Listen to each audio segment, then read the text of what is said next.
Good morning.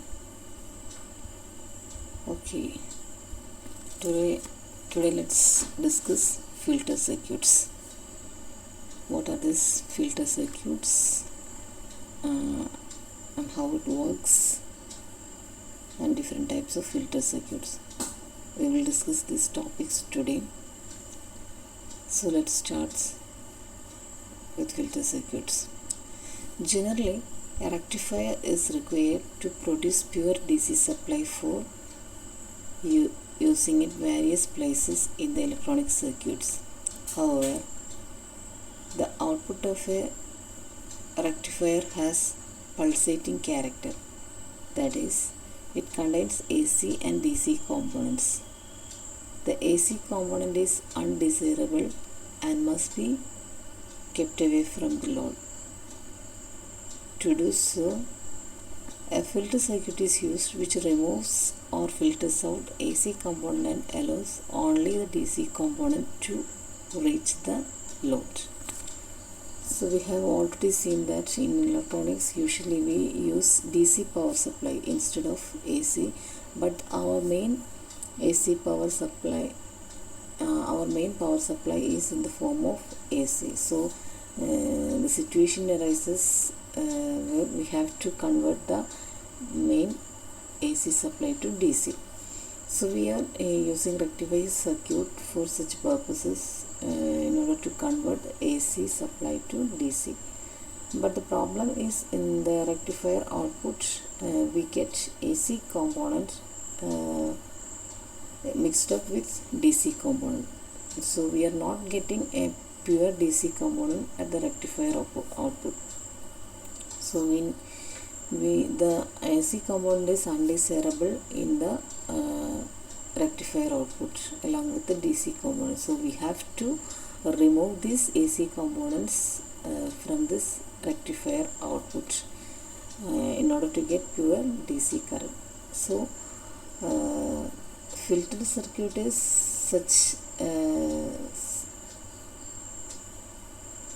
a system used for filtering out or remove the AC components from the DC output of rectifier circuits.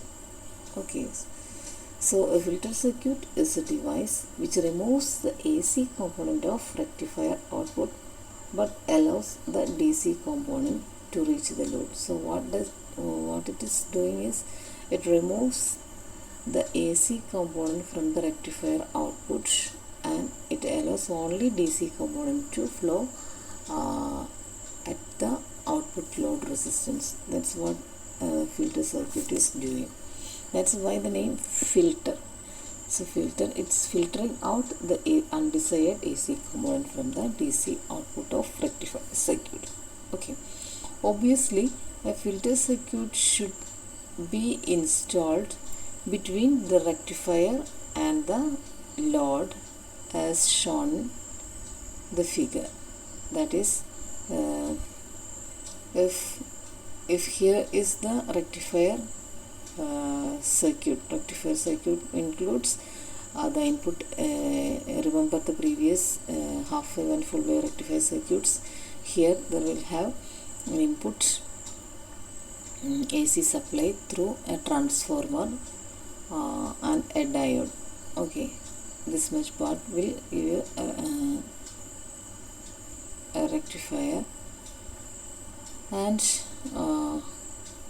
where the filter should be connected and what the filter is doing. A filter circuit should be installed between the rectifier and the load as shown in figure. So a filter, so we are getting the output across the load resistance. So before taking out the output voltage across this load resistance, we are inserting a filter circuit in between the output load resistance and the rectifier circuit. So the output will be reached across the RL after filtering out the AC component. Okay, so the filter circuit is inserted in between, installed between the rectifier and the load. A filter circuit is generally a combination of inductors and capacitors. Okay, so a filter circuit includes capacitor and an inductor. It's a combination of both. Inductor means a rolled coil which may be wounded on soft iron core or something like that. Okay, it's an inductor. The filtering action of L means inductor, and C capacitor depends upon the basic electrical principles. A capacitor passes AC readily but does not pass DC at all. On the other hand, an inductor opposes AC but allows DC to pass through it. It then becomes clear that suitable network of L and C can effectively remove the AC component along the DC component to reach the load. So the filter circuit is usually, this is the basic principle of a filter circuit. So the filter circuit will be a combination of inductor and capacitor.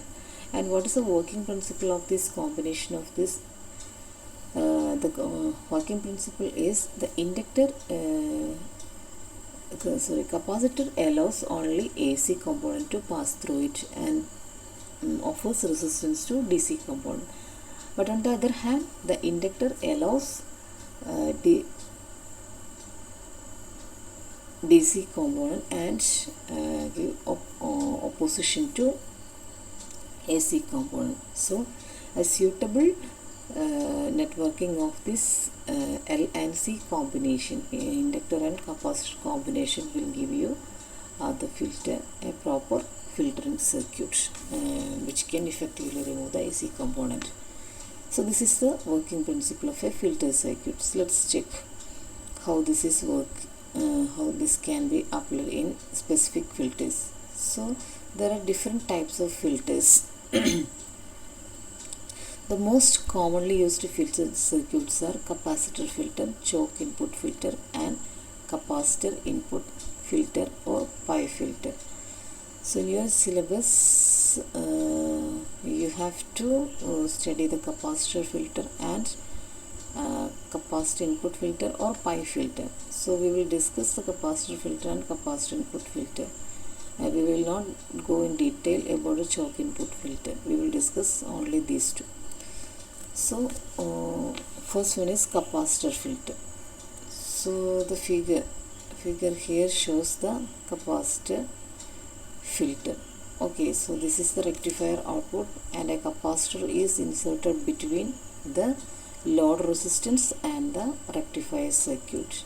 And let's check how this capacitor filtering out, or this acts as filter in order to remove the AC component from the rectifier output. So this figure shows a typical capacitor filter circuit. It consists of a capacitor C placed across the rectifier output in parallel with load RL, which is quite clear from the figure. The pulsating direct voltage of the rectifier is applied across the capacitor. As the rectifier voltage increases, it charges the capacitor and also supplies current to the load. At the end of quarter cycle, the capacitor is charged to the peak value Vm of the rectifier voltage. Now the rectifier voltage starts to decrease. As this occurs, the capacitor discharges through the load and voltage across it, that is across parallel combination of RC decreases as shown in this figure. The voltage across load will decrease only slightly because immediately the next voltage peak comes and recharges the capacitor.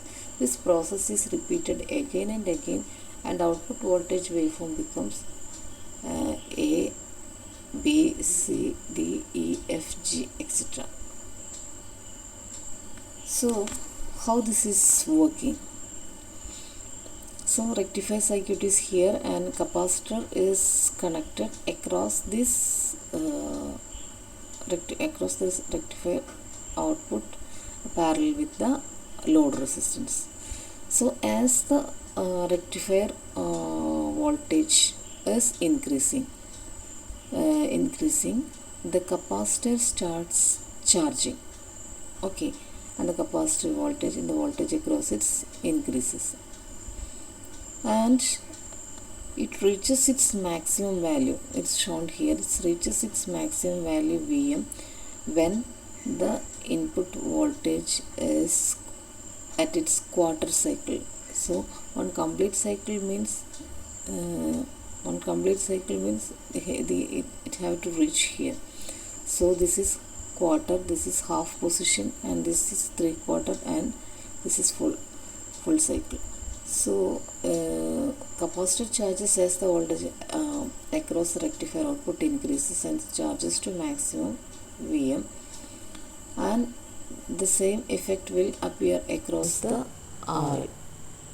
And then what happens? Then its charge decreases as the voltage decreases, and in order then this capacitor does not get enough time to discharge completely. Before that, the next voltage peak appears.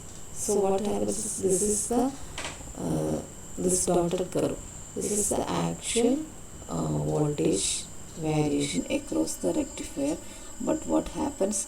The voltage across the C and R combination is that the voltage across this combination rises and falls, and before falling it to the zero,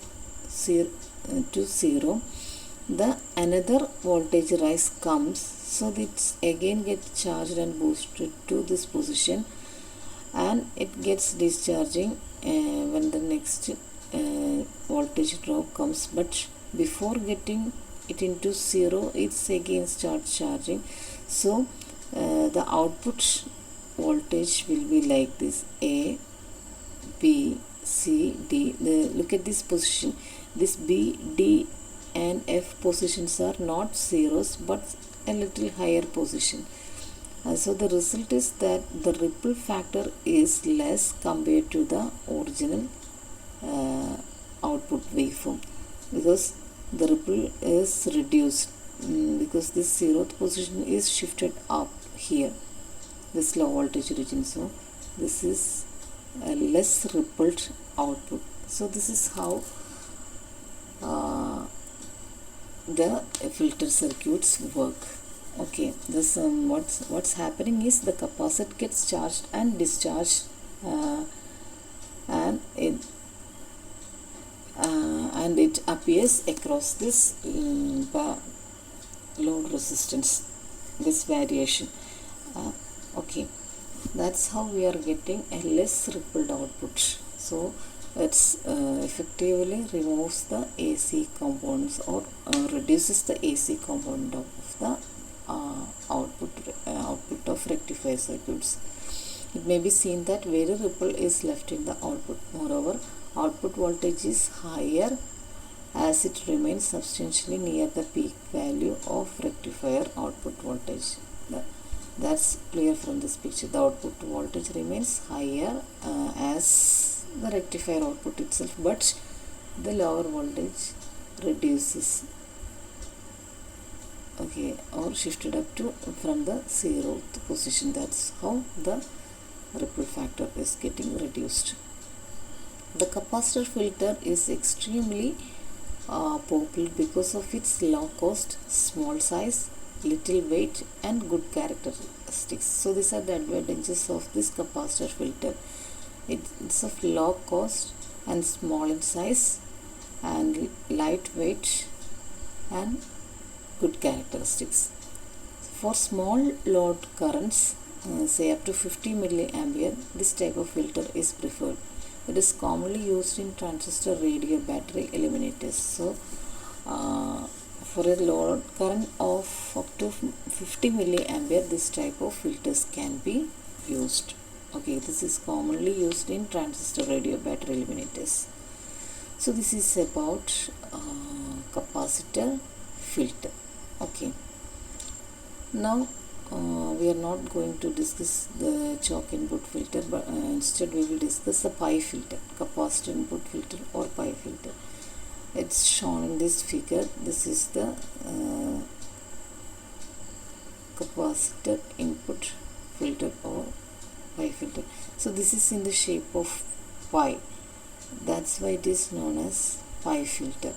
Okay, the circuit diagram is in the form of pi, a parallel combination of two capacitors. So this is known as pi circuit or pi filter, in which